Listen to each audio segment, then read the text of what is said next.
Welcome back to For the Home Cook. So of course on this show we are trying to save money any way we can, especially when it comes to groceries and food, things you need for your home. So today is going to be a little bit different. So I've been seeing this trend on social media and I thought, why can't we use this to maybe save some money as we get into the holiday season and also as we get to birthdays and other celebrations. So when we talk about cake, think about how many events throughout the year that you are being asked to bake a cake. And for the most part, making a cake is not a big deal. You just get a box, you're cool, you go order it from somewhere, any of those options. But if you think about it, when's the last time that you ordered a cake from a bakery? Those things can start out anywhere between $30 would be like the cheapest, and I'm talking no to little design, up into the hundreds of dollars depending on what event that you are trying to get a cake for. So when I saw this trend online, I thought, why not use this as a way to maybe reduce the amount that we're spending on dessert, on cakes, and outsourcing those and just make them inside of our house. Now, there are some pros and some cons of this, so as we get through this, I'll kind of talk about some things that maybe didn't work when I tried this out at home, some things that maybe will work for you. You can pick and choose if this is the route that you want to go. If you watch this whole thing and you go, that's just not for me, this is too complicated, then by all means, make a regular cake from a box, go out and buy a cake from a store, and maybe you'll save some money that way because you're not having to redo something 3 times that doesn't work out during this video. So we're talking about designed sheet cakes. So this trend is not new, but it is coming back around. I'm seeing it more and more on my social media, and this is kind of a way that you can get the family involved or just have fun making some designs that maybe your kids keep asking for, but you don't want to pay the $100 or $75 to make a sheet cake with these designs on it. So I have some stuff out here that we're going to talk about. The first thing is pick your design. So I have a few different designs that I have with me today in a few different ways. So we're going to make some that are in these little like 4-inch silicone molds, and then we have just a regular kind of sheet cake look. So when you're picking your designs, there are several different ways that you can do this. There are a few people, I have them linked below, and they create these designs that you can buy. You can buy a set of different designs for Halloween or for birthdays or for Father's Day or for whatever, and then you can just buy them, you print them off yourself, and then you can use them in these cakes.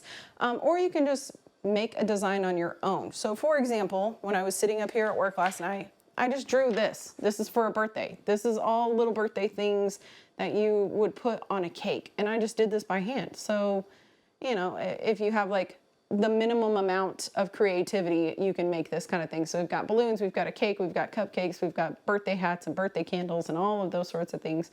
So you would draw this on a piece of parchment with an edible marker, or you can just stick this underneath your parchment and trace on it with the cake batter that we are going to make. So this would make half. I have a 9x13 pan here. This would make half. So we would put this underneath half. We would trace out what we want, and then you would take this out and then bake it. So I also have, for example, I drew this as well. So this is going to make half, and it's just a football field. So maybe you're in charge of the Super Bowl cake, or your kid loves football and they want a football themed cake for whatever reason. This is an easy design, and I will tell you, the bigger the design, the easier it is, the easier it's going to be to trace. So you will see once I do this, I have shaky hands. So, I'm not doing anything too intricate because it's not going to work out for me. But if you have steady hands, you might make something just a little bit different. So with these like silicone molds, then you can make your own little designs. So for example, I have like a ghost. I have like Jack Skellington from The Nightmare Before Christmas. I have like a Grinch. Like these didn't take me long at all. I really put these over my phone and trace them with an edible marker. And then we can go and trace these really, really easily. So make some designs, and then we are going to put these into our pan. So with these molds, I would go ahead and spray them, and that way nothing sticks. Hopefully, that's what we're hoping here. And then I'm going to pick out a few of these designs, and we're going to put them face down into the pan. So I cut these beforehand and then created the design. We're going to flip them face side down. This is edible marker, so it's not going to do anything for you, but once they bake and we pull them out, we're going to take those off and then you'll see the design on top. So that's what we're going for here. So we'll put that one in there. Let's see, I'm gonna pick a jack-o'-lantern. I'm gonna pick Oogie Boogie from Nightmare Before Christmas, which is my favorite movie. I've already seen it twice this Halloween season, this fall season. We'll put a spider, and then I have one with just some little shapes, like little pumpkins and little ghosts. Like I said, the bigger the design, the easier it's going to be versus smaller designs and having to trace really, really small areas. So I'm also gonna put in this football one. And these edible markers, you can find these at most stores. You know, I would use this over like a regular marker or a pencil or anything, but they have different colors. And so you can use those to draw. You can also just, like I said, print it off or put it on a piece of paper and then put it underneath your parchment. And then before you bake it, obviously, you're gonna take that out. So let's talk about cake mix. So we've picked our design, we've picked the way that we wanna do it. Let's talk about cake mix. So the two people that I'm going to link below, who are the two people that I have followed throughout this whole thing, they will tell you not to use box cake mix, and I get it. I get that you can't, if you make it from scratch, you're more able to keep it full of moisture once you're baking it, whereas the cake mix is going to be a little more runny and it's going to lose a lot of moisture whenever you bake it. We can do simple syrup and kind of fix that. If you have a cake recipe and it's your favorite cake recipe and you've used it 170 times, they use a sponge cake recipe, you can do that. There's even one linked on their pages so that you can make a sponge cake and then do it that way. I'm going to use box cake mix because, well, this is the cheaper option and we are trying to go cheap as possible. So we're gonna make two. What I have found, especially in doing the 9 by 13 pan, is that one is not enough and two is too much. So do with that what you will. I have one that I completed over the weekend that is only one box cake mix, and you'll see that it's a lot thinner than the other one that I made. So, you know, pick and choose your battle on that one. So a way to make box cake mix even better is to change some of the ingredients. So this one, of course, tells us to put in water. So instead of water, put in milk. Just put in whole milk. I'm not going to do that this time, but if you want them to taste better, add milk instead of water, add melted butter that has been cooled instead of vegetable oil, and add an extra egg into your batter. And it's going to make it a lot better than just making it from the box directions. A lot of people will be like, oh, it tastes just like the bakery when you do that. I don't know about that, but it's probably close. So we're doubling everything, of course, because I'm using 2 boxes. So we had 2.5 cups of water. We had a cup of vegetable oil. And then because this is a white cake mix, they want you to use only egg whites. And that is because they don't want the yellow from the yolk to turn your batter yellow when you want white cake mix. I don't really care too much because we're gonna bake it anyway. Most of it's gonna be colored. If you really, really care, go by the directions and only put egg whites, but I'm not gonna do that. So this calls for 4 egg whites, which would be 3 eggs in a normal world. I'm gonna go ahead and add 4 eggs. Like I said, if you add an extra egg into your recipe, it's gonna help in its consistency. Now, if you don't trust that you're going to break an eggshell into there, you know, do this in a bowl and then put it in there, whatever. All right, so there's 4. We'll do 8 because we're doubling this, so 5. I don't know about you guys, I always play like Ultimate Fighter with the eggs and see like if one can survive breaking all of the other eggs. Usually doesn't work, but sometimes you'll get 1 egg and it breaks all 8 of the other eggs. Who knows? All right, so we've got 8 eggs. I'm gonna wash my hands right quick because, well, eggs. So while you're doing this, we need to start deciding what colors of cake batter do we need. The more simple the design is, the less colors that you're going to have to mix. especially if you keep with a theme. So for example, if we have this, football cake, obviously we're gonna need green for the grass. That'll be that last layer. We need brown, we need white, black, and then probably one color for the helmets. You can kind of pick and choose if you want to do a color that you already have, or I have a bunch of colors that are sitting here in front of me. When coloring your cake mix, you want to do gel food coloring. It's going to be more vibrant and you can use less to get a better color, but I think each one of these was like $2. If you don't want to use gel, you can use whatever food coloring that you have. It may be a little bit different in color in terms of it not being as vibrant, but don't go out of your way to buy a whole bunch of colors for one project if you don't plan to maybe do this a few times, or if you don't use a lot of food coloring in your everyday life. All right, so we're gonna mix this up. And then, like I said, we're deciding what colors that we need. So for that, like I said, for this, I'm gonna do white on this outside and the lines. I'm gonna do black on all of the numbers and the goalposts. I'm gonna outline everything in black. We're gonna do brown for the footballs. We'll use white for that as well. And then the helmets. So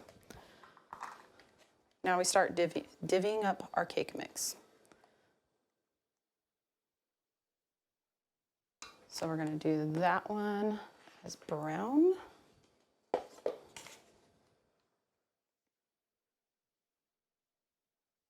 And you can eyeball this. I would rather you not make enough of one color than make too much if you're not planning on mixing the colors at the end. And I'll show you in one of the cakes that I did what that looks like if you have too much and what you can do with that at the end. So we'll have white, black, brown, what else? Yeah, I'll do a little bit more black of the food coloring because we're gonna outline everything as well. And then for the other one, we're gonna outline everything in black. I'm also going to use orange, green. I think that's it. So when you're doing this, you're gonna wanna freeze your designs between each of your layers. So think about what's gonna be at the very bottom, which is gonna be like your outlines and things like that.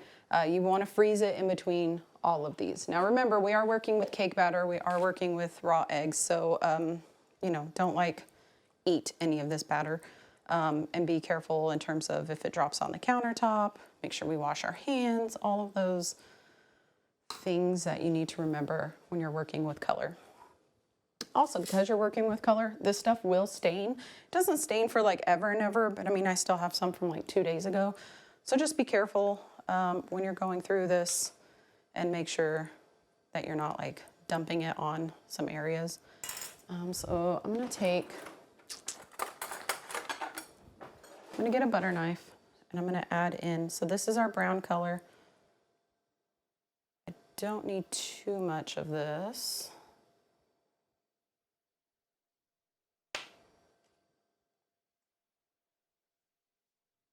I'm gonna add that, wipe that off. Okay, then we're gonna add our black food coloring. I'll say especially if you're going to do a black color of batter, to go ahead and get the gel food coloring. Sometimes it's really difficult if you're mixing not gel colors together to try to get a black food coloring to make it actually turn that color. So I would get the gel, especially if you're going to be turning anything the color black. Okay. All right, there's that one.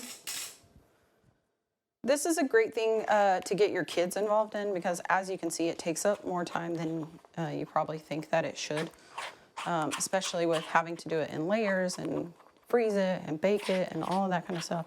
So a great chance to get the kids involved or to, have all this stuff already ready to go. Let's see here. So then we're gonna have orange. Once again, we'll wipe this off. If you have like toothpicks, that usually works out a little bit better than what I'm doing here.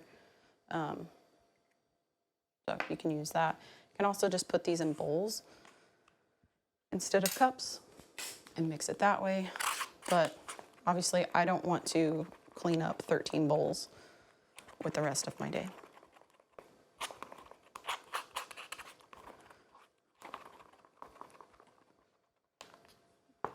Okay, and then let's see, white, black, orange, that, cool. I do need some green.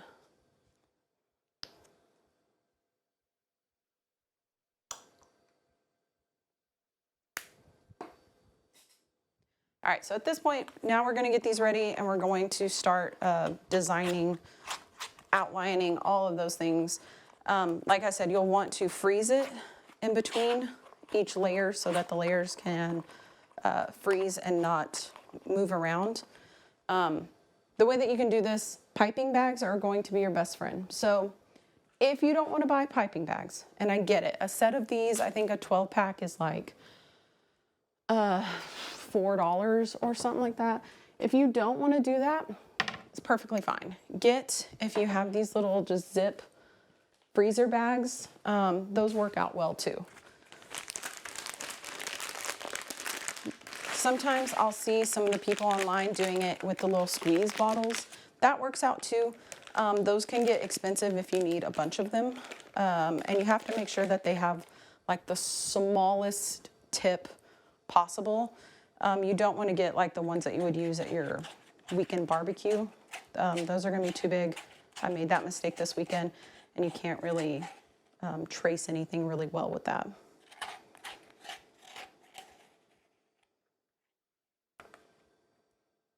All right.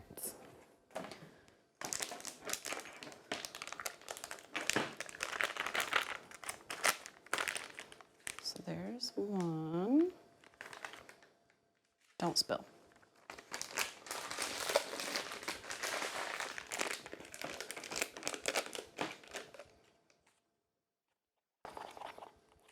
Now this brown is not super dark. If you wanted it to be darker, you could add some more color into there. I think it's fine for what we're doing, so not too worried about it. All right, 3 more.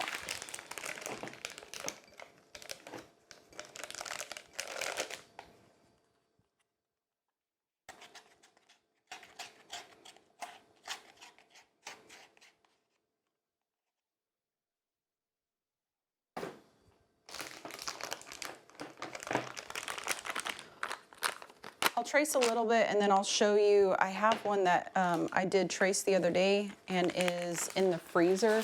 It's on the last step. So once you get everything traced, you want to put it in the freezer for at least 15 to 20 minutes to let everything freeze before you put your cake batter on top. And that is going to prevent, when you put your cake batter on top and you start spreading it around, it's going to prevent kind of dislodging all of the work that you did.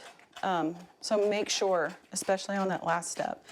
And one of the cakes that I will show you today, I got impatient in that last round or two. And so you can see some places where the die moved and my outlines moved. So please, if you're gonna do this for real, take those extra steps to have a better looking product at the end. All right, our last one is going to just be white.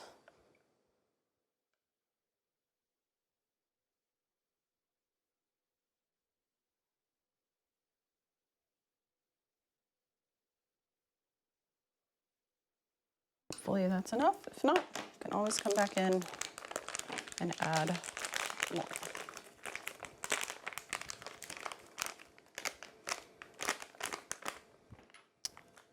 Okay. So let's start with the football. I'm going to start with the football field.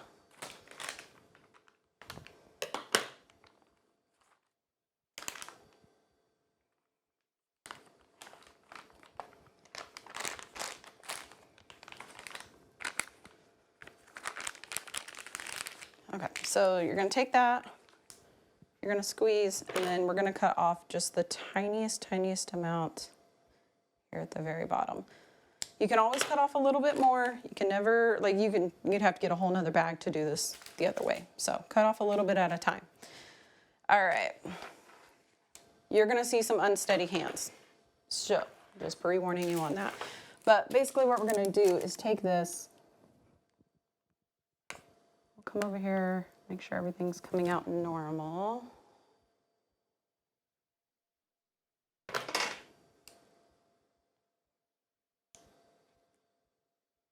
I'm gonna cut off a tiny bit more.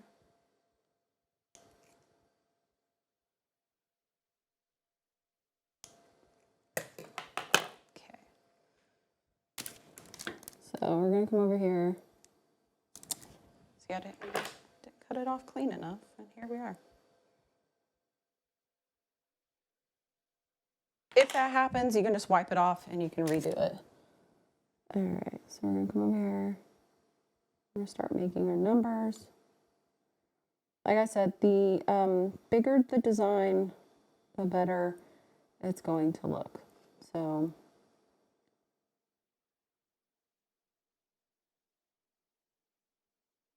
like that 3 does not look good. And now I've piped too much. So once again, go through here. I have shaky hands. I made the circle too big. I cut off too much.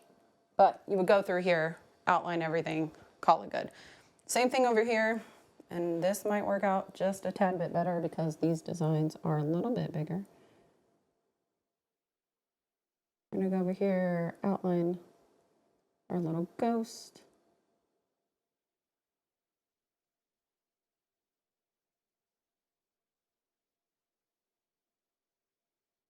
Give him little eyeballs. Give him a little mouth.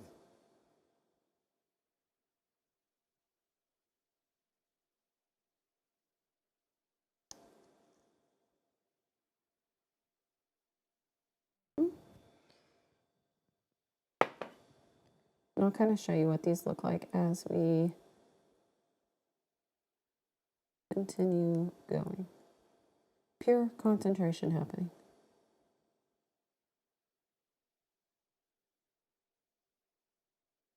Once again, this is a great time to get the kids involved.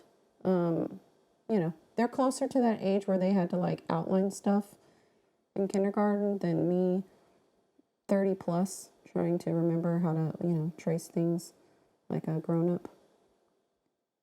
So get them involved. Just make sure, you know, they're careful about not eating any of the batter, or that's all I can think of actually.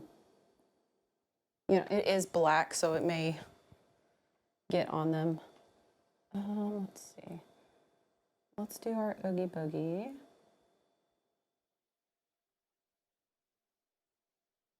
If you've ever worked with royal icing, this kind of reminds me of that process. If you haven't, you're lucky.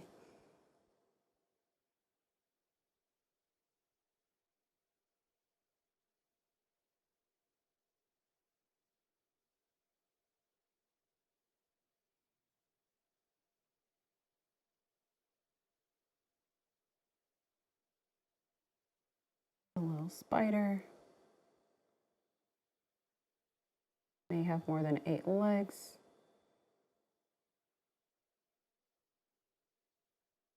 Give him eyeballs. Give him a smile. Okay, so we're gonna pretend like I'm done with that. I'm gonna try to do better cutting this plastic.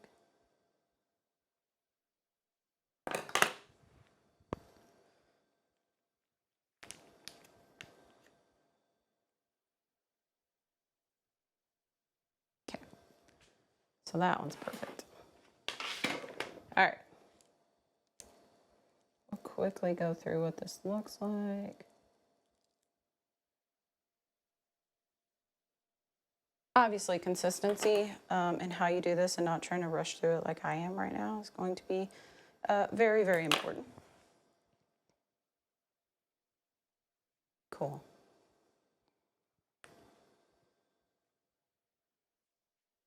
All right. So we're going to pretend like that is successful. So let me show you, I'll continue this. Let me show you what it looks like when you get all of these done and you're getting ready to put them into the oven. So,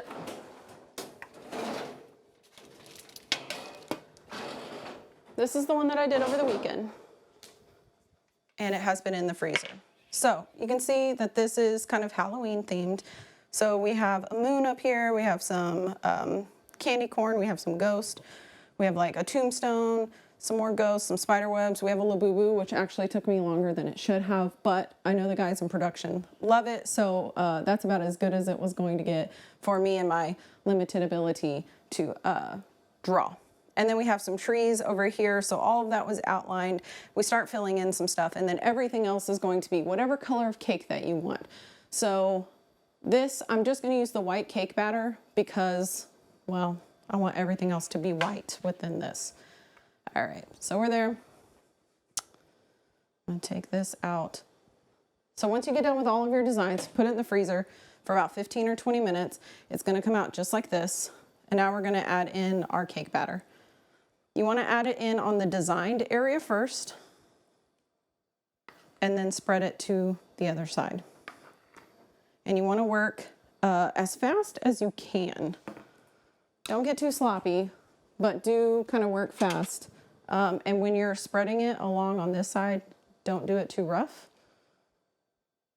You can also, if you don't want to have a white background, you could color this cake mix. For example, if we did, the football one, we could make the rest of it green, and then you get that whole green background football field instead of just white. Okay, so I got that. I'm gonna add a little bit more cake mix to this side. And you wanna do it about halfway up this 9x13 pan. Like I said, I only did one box of cake mix the first time that I did this, and it was a little bit short. So when I take those out, the layers are going to look a lot thinner than I would have liked, but that's okay. And you could do, if you're looking at this and you're like, well, you only did half the cake, you could do the whole cake as a design. You could do, I've seen like a Charlie Brown, like pumpkin themed cake where the whole thing is the picture, and then the whole cake is like that. You do 2 of those cakes and then take the first one, set it down, put in some filling, and then put the other part on top that has the actual photo. All right, so we're gonna do 350 or 375 in the oven for about, these only cook for about 15 or 20 minutes because they are smaller. All right, so we're gonna set this to the side. We are going to, actually, I'm gonna put this back in the freezer. You should have your oven preheated instead of being like me and not.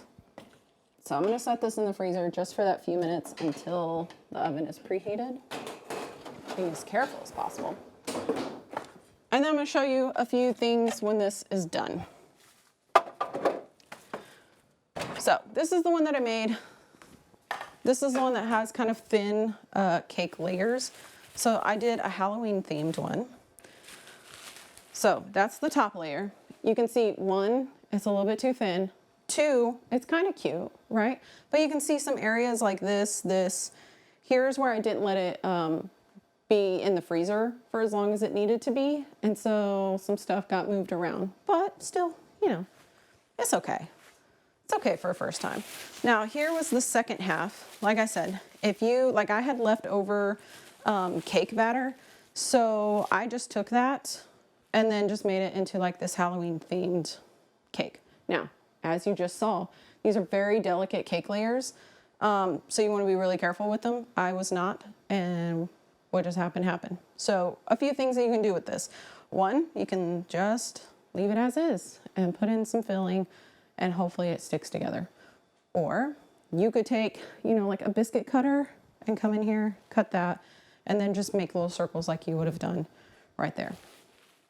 But let's talk about filling. Let's talk about stacking these cakes. All right, so we've got the bottom layer. If you're worried about, we talked about at the top that the people who did this said don't use a box cake mix because it can be a little dry. If you're worried about that, you can make a simple syrup. So that is equal parts sugar and water. You can add some vanilla if you want to. Bring it up to a boil till everything is dissolved, and then turn it off and let it cool down. That's what I have here. This is going to help moisten the cake. I don't like that word, but it's going to help moisten the cake so that it's not dry, especially if you're going to do this a few days before. So we'll do that. We'll let that kind of soak in. Let's talk filling. So you can buy icing, frosting. You can make icing, frosting. If you have a great like buttercream recipe, that's great. Go ahead and do that. I'm going to keep it real simple and make a filling. And it's going to be kind of a weird-ish filling. So our filling is going to have 3 ingredients. We're going to have a cup and a half of milk. Be whatever milk that you want. We're going to have a box of vanilla, the 3.9 ounce box of pudding mix, and then a container of whipped topping. That is going to make this like vanilla filling super, super good, really easy to make. It's only 3 ingredients, and it's not going to cost you an arm and a leg. Now, buttercream, I like buttercream, but it takes a lot. It takes a lot of butter, a lot of time, a lot of effort, and I don't trust myself to do that. So I went ahead and made this earlier, put it in the fridge, let it go. Makes a great vanilla filling that you can do for cakes, for so many other things. And that's what we have there. So we've got our cake down.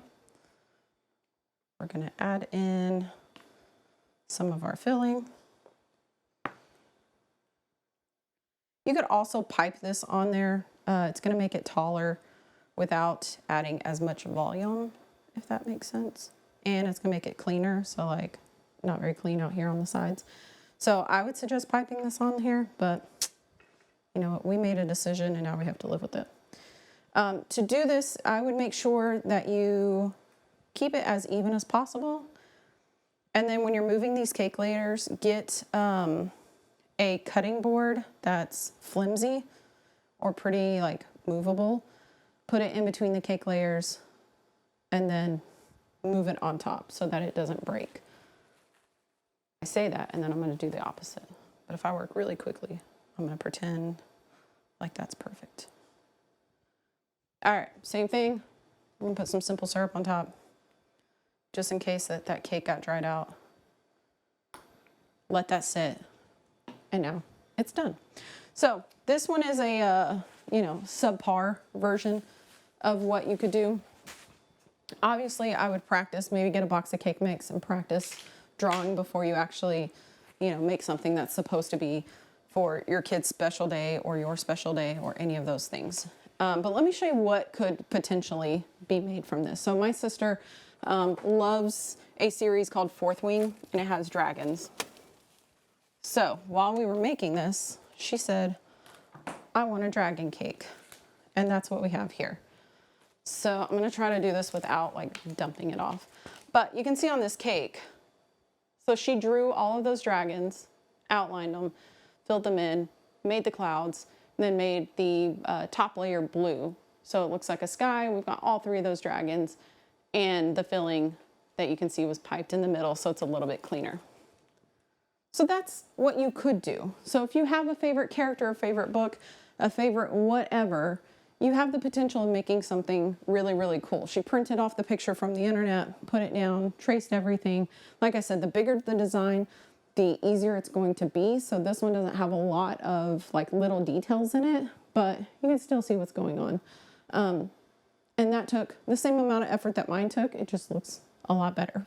So I'm going to show you guys what the other cake looks like once it's baked. Look down below because we're going to show you what that looks like. You're going to bake it 15-20 minutes. As soon as it comes out, flip it over onto a cookie or baking sheet or some parchment, peel the parchment off, and then let it cool down completely before you start adding in all your fillings and cutting it in half and all that kind of stuff. So look below for the cake that we're about to put in the oven. But for now, I've made a huge mess and I'm going to clean that up, but we'll see you next time. Like I said, For the Home Cook, trying to help you save some money. I also have below kind of what this cost me if I didn't make a lot of mistakes and a lot of mess. So you can see kind of what that cost is, and then weigh the pros and cons. Could I actually do this, or is it going to cost me too much money to make something that may turn out like this that nobody wants to eat? I think. But for now, thank you so much for joining us for the Home Cook. We'll see you next time.